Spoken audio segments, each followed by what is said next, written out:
E terminou no domingo mais uma edição dos Jogos Pan-Americanos. Ao longo desses dias, todas as atenções estavam voltadas para Lima, no Peru. A principal sede dos Jogos, se liga no meu espanhol perfeito, era a Vila Deportiva Nacional, mais conhecida como Videna. Mas por que eu tô falando disso, se primeiro, esse canal não é sobre esportes, e segundo, eu sou uma negação em qualquer modalidade, porque a Videna é muito mais que um moderno complexo esportivo. Lá, a vibração dos torcedores divide espaço com os muertos. Em 2013, uma equipe do Ministério da Cultura encontrou em 2 sítios arqueológicos, dentro do complexo, 23 esqueletos ao lado de uma série de objetos. Os 2 sítios são conhecidos como Tupac Amaru A e B, e ao contrário de uma série de outros sítios no Peru, sobreviveram a saques e a expansão urbana. As estruturas encontradas foram erguidas em adobe, uma mistura de argila e areia que dá uma cor terrosa a toda a construção. Para quem não sabe, os povos pré-colombianos vão muito além de astecas, toltecas ou mecas. Os karatecas! Os discotecas? Os bibliotecas? Os hipotecas! Os melecas!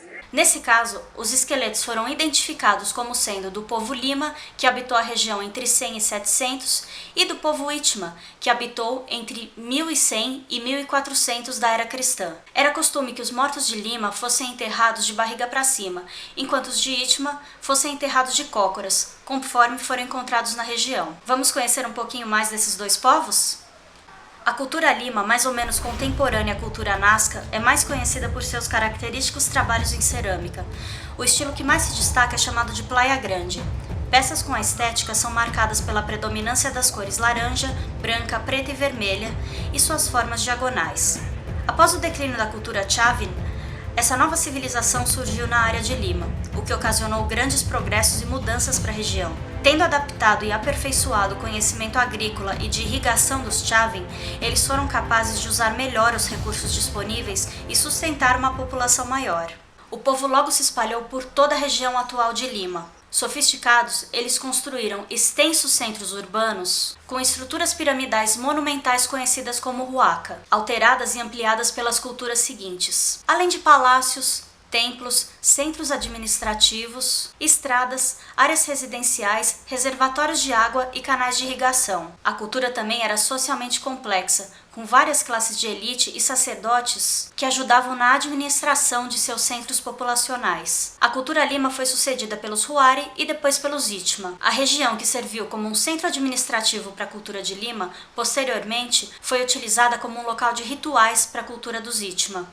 A entidade estatal denominada Itma desenvolveu-se ao sul de Lima, no vale do rio Lurin, e expandiu-se para o norte até o vale do rio Rímac. Na margem direita do rio Lurin ficava Pachacamac, o principal centro religioso da região, hoje um dos sítios arqueológicos mais importantes do mundo. Itma era o nome original de uma divindade cultuada em Pachacamac, no idioma de quem habitava a costa peruana. De acordo com outra interpretação, a palavra Itma também designa um corante de tonalidade avermelhada extraído de uma planta, amplamente utilizado em tecidos.